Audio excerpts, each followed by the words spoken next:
Hey, running friends. Welcome to the Wrinkled Runner podcast. I'm Sherry, the Wrinkled Runner. I'm over 50 and I love to run wherever I go, but Buffalo, New York is my home. If you are looking to start to run or you're an older runner, this podcast is especially for you, so subscribe now. I love to help people get running and keep running. This week I'm continuing a series. Back to it now, I'm explaining the purpose of different kinds of runs so that you know why you're doing a certain workout in your training. Before I started to learn more about running and training and coaching, I ran for over 10 years. I mainly followed plans that I found on the internet that basically told me how many miles to run a day for whatever race I was training for, but didn't have any workout type runs except for the long run for that particular program. And when I did start getting into the more workout type runs, I didn't really understand why I was doing them. In the coaching forums that I'm on, a lot of questions come up about how to keep a client from veering too far away from a given plan. When we write training for a specific person and a specific goal, there's a reason behind each run. Where we as coaches fail sometimes is not sharing with the athlete why they should be following the training and the whys behind each of the runs. Some clients will ignore the plan as written, and unless the coach communicates with that client why they should be sticking with whatever the plan is, injuries and missed goals can occur. So this series is meant to give you an understanding of why certain runs are called for. If you know the purpose, it can be easier for you to do an easy run if it's called for, or only running that 3 miles instead of 8, or on the flip side, knowing that cutting all your long runs in half will not get you half marathon ready. Today's run is the long run, and this can mean different things. Most of the time when we're training for something, it is for a race, so a lot of the workout type runs that I talk about are in a training period for a certain distance, which is anywhere from, people do miles, but for my purposes, it's usually a 5K to a marathon. Now, different coaches have different philosophies on coaching and training. And in my world, I wouldn't have someone who I'm training to run a faster 5K run, say, an 18-mile long run. Different coaches may, however, and what's fun about coaching is there is a science behind what we do, but there are also the more intangibles, like philosophies and other things based on the individual. So your coached plan will look different than someone else's, even for the same race distance. So keep in mind that while I'm talking in generalities, there are coaches that may nitpick a little bit on some of the things that I talk about within talking about runs and training plans, etc. So back to the long run. As I said, if I'm training you for a 5K, your long run may be 6 miles, which would be double the distance. I would never have a marathoner run for 52 miles, for example. So it just depends on the distance, what a long run will look like. Even if you're not training for any kind of race, having a day that you go long is a good habit to get into. Long runs are endurance sessions, and your body adapts thusly. A long run will strengthen your muscles and joints and recruit the fibers that aren't usually utilized in shorter distances. Our bodies get used to everything that we do to them. So while it's fantastic that they're so adaptable, when we're running, we want to stress it enough to adapt up a level, and incorporating a long run, whatever that may mean for you, is a good way to do that. If you run longer distances, such as half or full marathons, that fueling dance is necessary, which is why those of us who run longer need to practice our fueling during these runs so we know what works for us, or maybe more importantly, what doesn't work for us.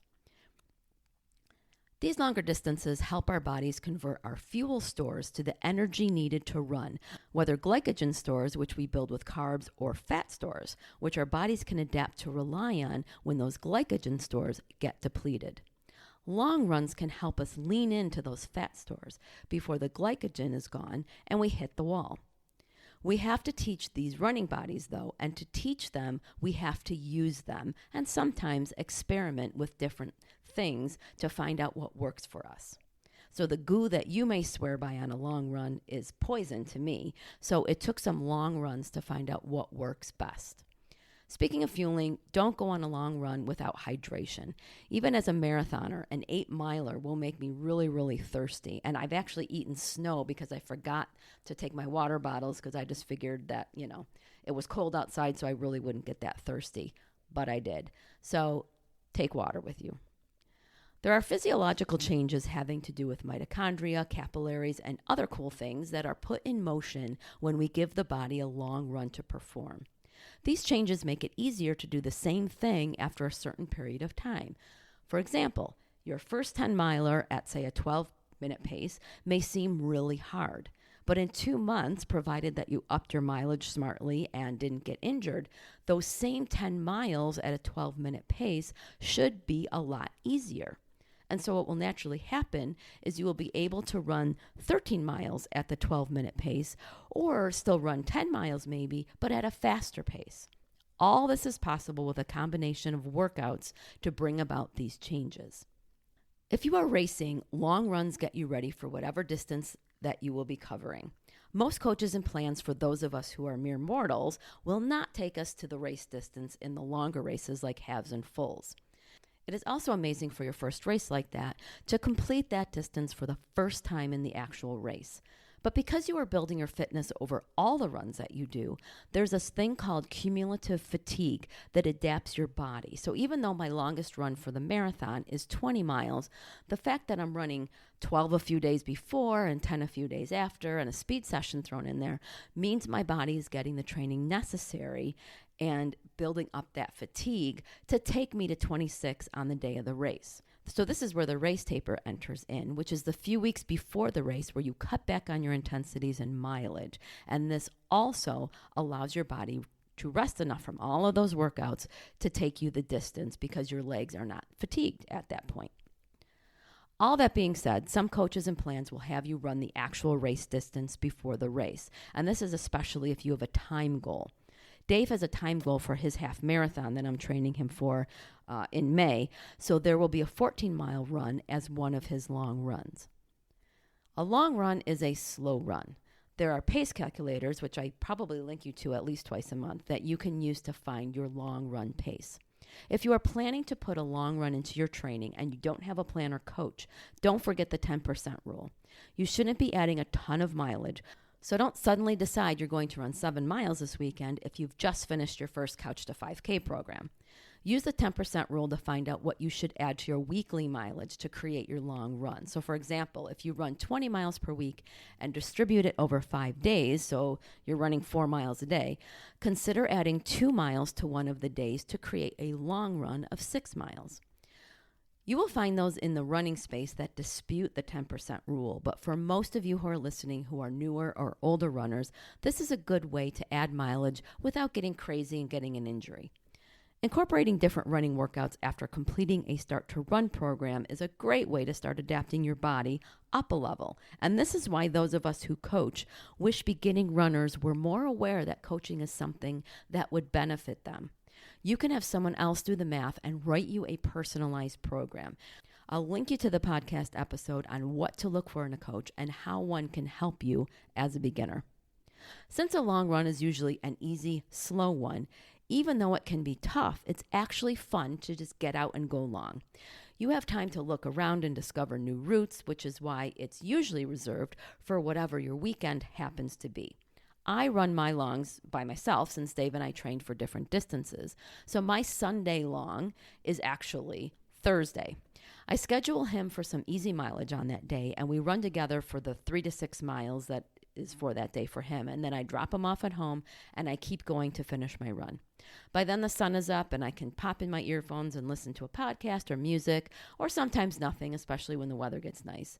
But this time of year, which as I'm recording this, it's March 1st, which is still winter and will be for a long time yet here in Buffalo, I need the distraction, and there's not much interesting to look at anyway besides snowbanks. So I do listen to earphones, especially on those runs. I've said that long runs are usually easy and that they are usually less than the distance of a longer race. There are tweaks that runners and coaches make within a long run that add some race paces or speed work, things called progression runs, that can be added to a long run once you have been running for a while and get some of the races under your belt and want to have a loftier goal. I'm not going to get into those here since this podcast is mostly for beginners. You can do your own research on adding things to long runs, and if you have any specific questions, you can email me at sherry@wrinkledrunner.com, and I will try to answer them. This week's running resource is an article on fueling for a long run from runninforsweets.com. If you are going to be running for more than 75 to 90 minutes, you need to take in some fuel. That is a whole nother topic related to long runs that you should do some research on before undertaking that long of a run. I'll link you to some other resources for that as well. On next week's podcast, I'll be talking about the purpose of speed work. While long runs contribute to your endurance, speed work contributes to you being able to run longer at faster paces. If you want to get faster, learn how next Monday morning at 9 a.m. I hope you enjoyed today's episode. If you know another runner who could benefit from today's topic, go ahead and share it. Do you have any running questions? You can ask me. Email me at sherry@wrinkledrunner.com, and if I can't answer your question, I will do the research to find the answer and share it with you. The questions I get from listeners like you help me develop episodes, so please don't be shy.